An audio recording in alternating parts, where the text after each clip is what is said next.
Selamat pagi pemirsa, vonis ringan untuk kasus korupsi masih terus terjadi. Putusan Pengadilan Tindak Pidana Korupsi pada Pengadilan Negeri Jakarta Pusat kemarin untuk Sekretaris Nonaktif Mahkamah Agung Hasbi Hasan yang jauh lebih rendah daripada tuntutan jaksa menambah daftar itu.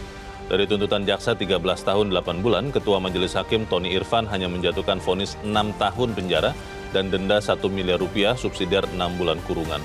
Pemirsa, inilah editorial Media Indonesia di hari ini Kamis 4 April 2024 dengan tema vonis basi kasus korupsi bersama saya Leonard Samosir.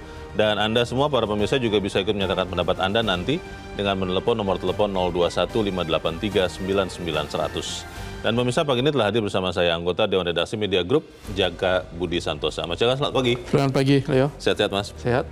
Kita melihat lagi lucunya peradilan di negeri ini, tapi sebelum kita bahas itu, kita akan lihat dulu Mas Jaka, ada beberapa berita yang diperhatikan Media Indonesia. Yang pertama, ini adalah headline Media Indonesia untuk hari ini, Anda bisa lihat di harian Anda, pemirsa, ini terkait dengan arus mudik dan kemudian nanti balik lebaran ya Mas Jaka ya.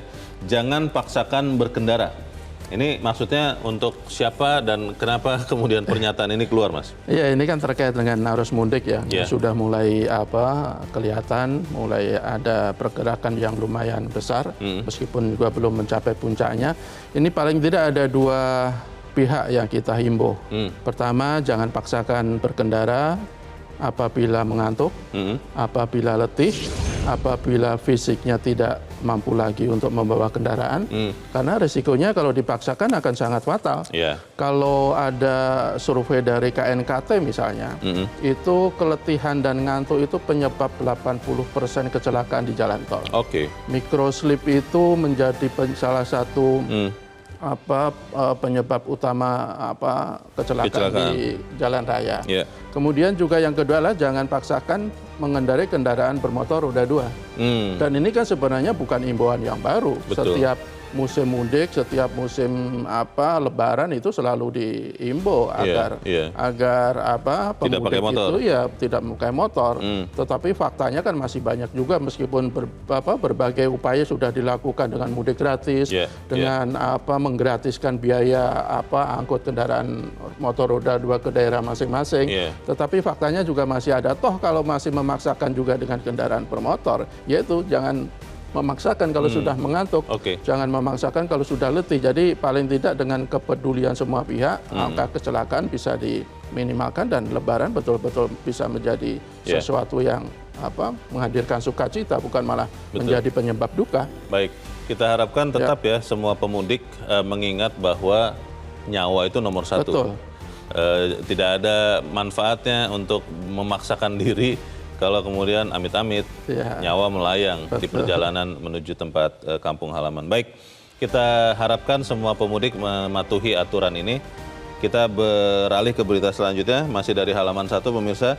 Ini terkait dengan sidang sengketa perselisihan hasil pemilihan umum PHPU. Kesaksian menteri mesti berbasis data, bukan asumsi. Ini besok ya rencananya besok Mas Jaka ya? Jumat besok ya. Ini maksudnya harus berbasis data, bukan asumsi apa ini?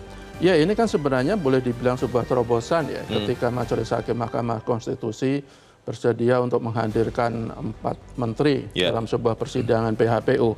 Artinya bahwa menteri-menteri itu kan dianggap tahu adanya dugaan penggunaan atau penyalahgunaan program-program pemerintah untuk kepentingan elektoral paslon tertentu, terutama adalah bansos. Kalau kita lihat kan pertama ada Menteri Keuangan Bu Sri Mulyani, kemudian Menko PMK Pak Muhadjir Effendi, Menko Perekonomian Pak Airlangga, dan satu lagi Menteri Sosial Bu Risma. Jadi kita harapkan mereka bisa memberikan kesaksian yang apa adanya, bukan yang dikarang-karang, bukan asumsi hanya karena untuk membela diri atau membela pemerintah, tetapi menyatakan apa yang sebenarnya, data-data. Kalau kayak Bu Sri Mulyani ini kan terkait dengan anggaran. Kemudian dengan Bu Risma misalnya dengan kebijakan penyaluran bansos itu seperti apa? Kok sampai ada yang menuding bansos itu digunakan untuk kepentingan paslon tertentu? Jadi mudah-mudahan semuanya terbuka apa adanya di persidangan. Kalau toh benar ya katakan benar, ya kalau tidak benar ya bilang saya tidak benar. Jadi publik bisa mengetahui apakah betul-betul ada pelanggaran atau tidak. Oke, kita ikuti berarti besok ya. Besok. Rencananya persidangan yang akan memintai keterangan 4 menteri ini. Kita tinggalkan berita itu, pemirsa, kita langsung ke editorial. Editorial pada pagi ini diberi judul Vonis Basi Kasus Korupsi. Ini mungkin meminjam bahasa anak-anak muda sekarang ya, Mas Jaka ya. Apa saja yang tidak sepantasnya selalu dibilang basi. Ya. Tapi kalau bicara soal kasus korupsi, saya sih tidak heran nih, jujur saja ya Mas Jaka ya. Saya jujur saja sudah hampir kurang percaya dengan lembaga peradilan kita soal korupsi. Bagaimana Mas Jaka? Iya, sesuatu yang basi itu kan pasti tidak bagus ya. Kita makan makanan yang basi, Bisa ujung-ujungnya sakit. Iya. Kita apapun lah yang namanya basi itu pasti tidak bagus. Termasuk juga dengan vonis pengadilan dalam kasus korupsi. Ya kita sebut basi ya karena lagi-lagi ringan. Dan itu betul-betul menyakitkan publik, keadilan rasa publik. keadilan kita ya. Kalau kita lihat vonis Hasbi Hasan ini kan cuma 6 tahun. Sementara tuntutannya 13 tahun 8 bulan. Kurang dari separuh Artinya ya? kurang dari separuh. Bagaimana kita bisa berharap para pelaku korupsi atau calon-calon koruptor itu takut atau jerah ketika hukuman seringan itu? Dan itu berkali-kali kita suarakan, kita gugat, kita pertanyakan, tetapi faktanya kok ya sampai sekarang tidak ada perubahan yang signifikan. Bahkan kalau kita lihat data vonis hukuman dalam kasus korupsi, 2002 itu kan 3 tahun 5 bulan, itu turun dibandingkan tahun sebelumnya. Jadi ada semacam ketika masyarakat itu semakin keras bersuara agar para penegak hukum itu betul-betul tegas, mereka sepertinya malah semakin rapat menutup telinga. Jadi tapi kita harus bersuara bahwa korupsi itu bukan persoalan main-main, persoalan yang sangat serius. Pertanyaannya adalah apakah memang kita tinggal berpasrah diri saja, Mas Jaka, hanya bisa bersuara seperti yang kita lakukan sekarang, atau memang benar-benar mau memberantas korupsi? Apakah memang hukuman-hukuman ini adalah bagian dari semangat Korsa? Karena kalau dalam kasus ini kan salah satu yang sangat dekat dengan keseharian para hakim. Kita akan bahas itu. Pemirsa, inilah editorial Media Indonesia untuk hari ini, Kamis 4 April 2024, vonis basi kasus korupsi.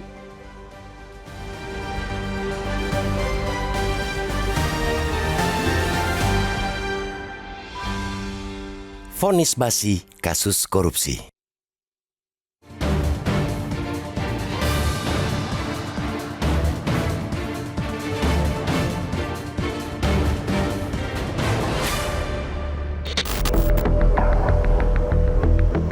Vonis ringan untuk kasus korupsi masih terus terjadi. Putusan Pengadilan Tindak Pidana Korupsi atau Tipikor pada Pengadilan Negeri Jakarta Pusat Rabu 3 April lalu untuk Sekretaris Nonaktif Mahkamah Agung Hasbi Hasan yang jauh lebih rendah dari tuntutan jaksa menambah daftar itu.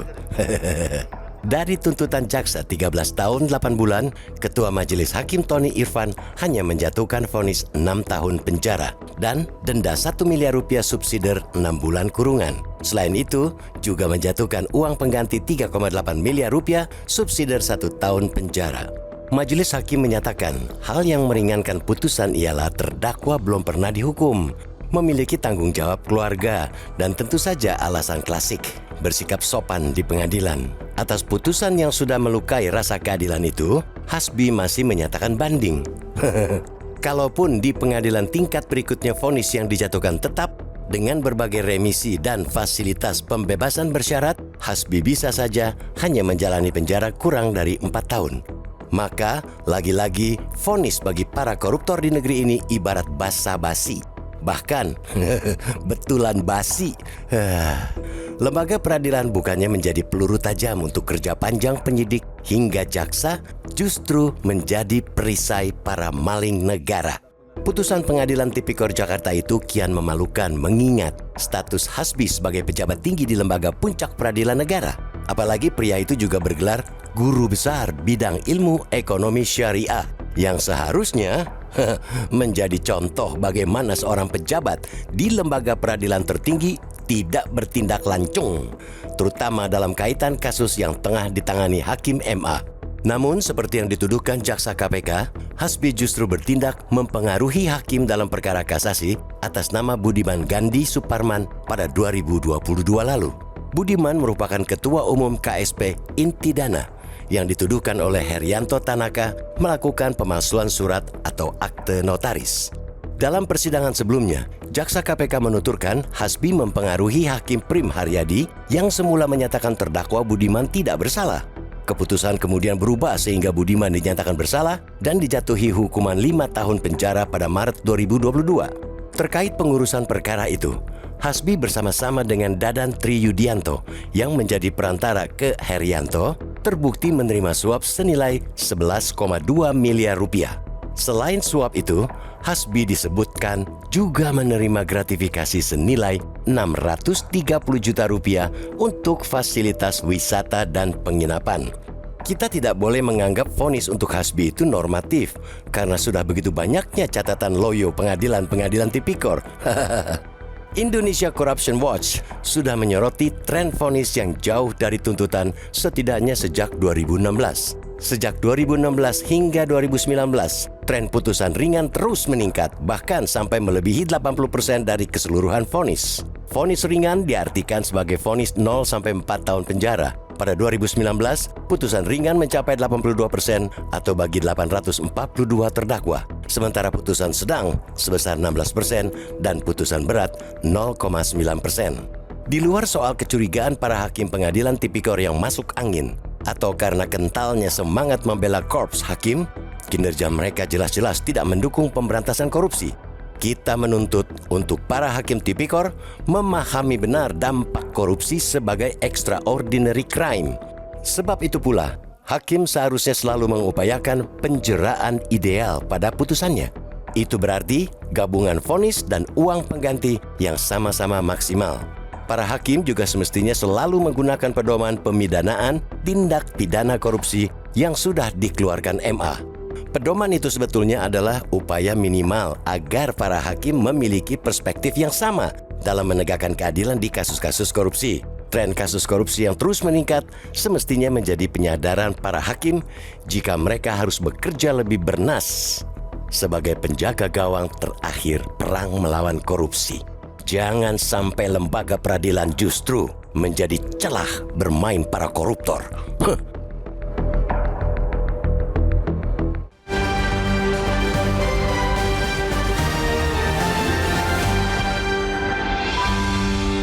Di bagian berikut Anda bisa ikut menyatakan pendapat Anda terkait editorial pagi ini. Pemirsa, untuk saat ini tetaplah bersama kami.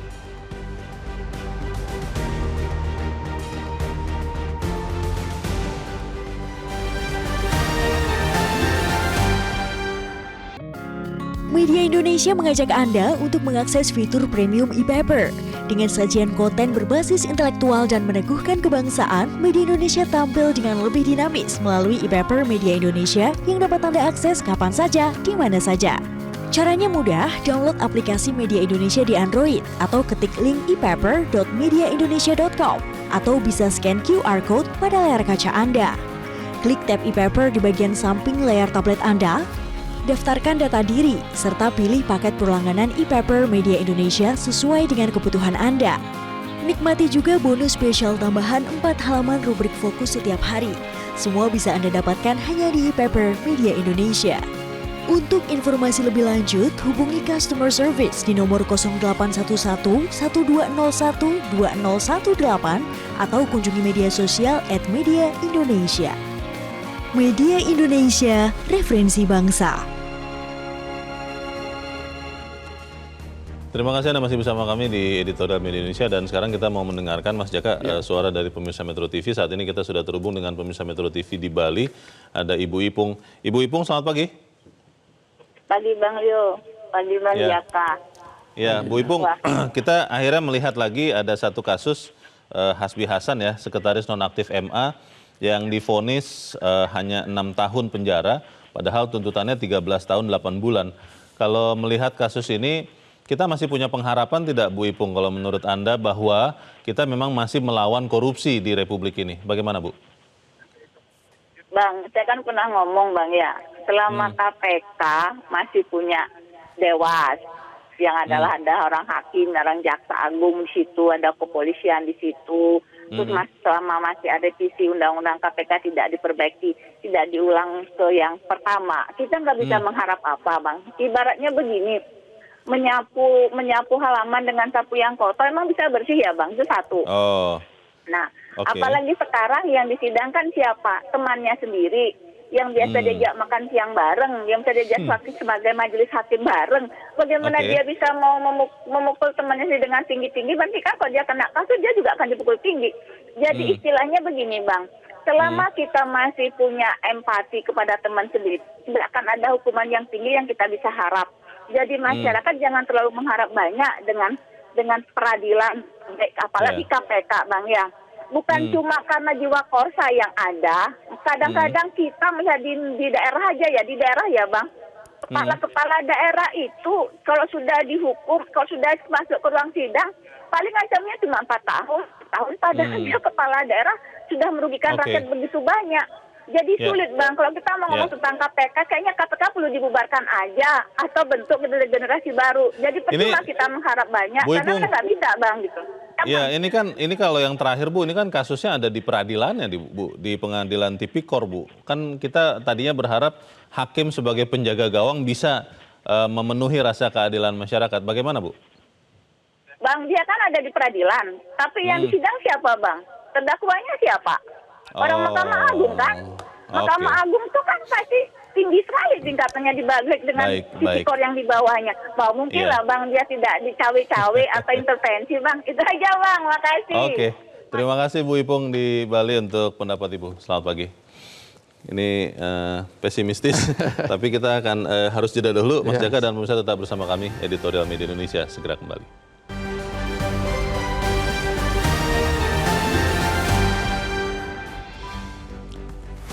Terima kasih Anda masih bersama kami. Kita di bagian akhir diskusi kita pagi ini. Mas Jaka, kalau seperti Bu Ipung, gambaran dari pesimisme masyarakat bagaimana nih, Mas Jaka? Iya, sebenarnya gini, katanya kan ada yang bilang bahwa berharap itu adalah sebuah kekuatan agar kita tetap tegar. Tetapi ada juga petuah begini, ya kalau tidak mau kecewa jangan terlalu berharap. Ya saya pikir kayaknya untuk masalah pemberantasan korupsi itu ya mungkin sudah saatnya kita tidak boleh terlalu berharap kali ya. Oh gitu. Ya, karena faktanya apa? Dari hulu ke hilir, ya harus kita katakan tidak ada upaya yang luar biasa untuk memberantas korupsi. Dari hulu misalnya, kalau kita lihat upaya pemerintah untuk betul-betul ini korupsi apa coba? Dia malah merusti pelemahan KPK. Iya. Kemudian di sektor legislatif, di DPR. Coba yang kita harapkan untuk segera disahkan RUU perampasan aset sampai sekarang kabarnya tidak jelas.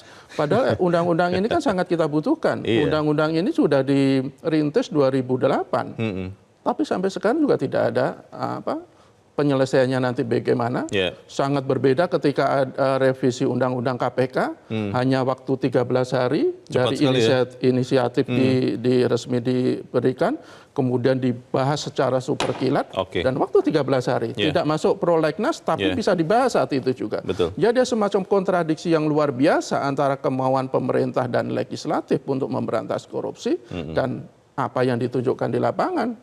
Kemudian juga soal nanti tadi kalau Bu Ipung dia bilang soal di persidangan.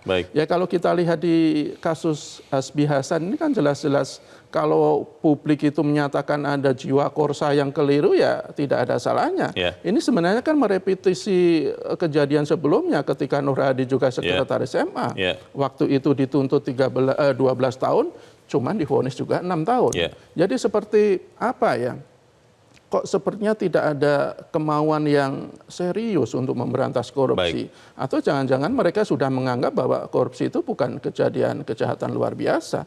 Bisa jadi bagi pemerintah, bagi legislatif, bagi penegak hukum, korupsi itu sudah kejahatan yang biasa sehingga harus disikapi dengan cara-cara yang biasa. Baik, kita harap apa yang kita sampaikan ini bisa juga mengembalikan moral dan etika bagi peradilan di Republik ini. Terima kasih Mas Jaka sudah di tempat ini. Selamat pagi. Pemirsa, tren kasus korupsi yang terus meningkat seharusnya jadi penyadaran bagi para hakim bahwa mereka harus bekerja lebih baik dalam melawan korupsi. Jangan sampai lembaga peradilan justru jadi celah bermain bagi para koruptor. Saya Leonard Samosir, terima kasih Anda sudah menyimak editorial Media Indonesia untuk pagi ini. Terus jaga kesehatan Anda, terus jaga nurani Anda. Selamat pagi, sampai jumpa.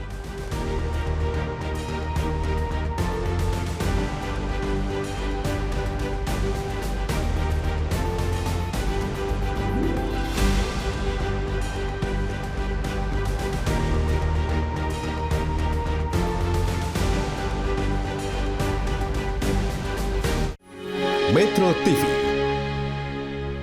Jelajahi cara baru mendapatkan informasi. Download Metro TV Extend sekarang.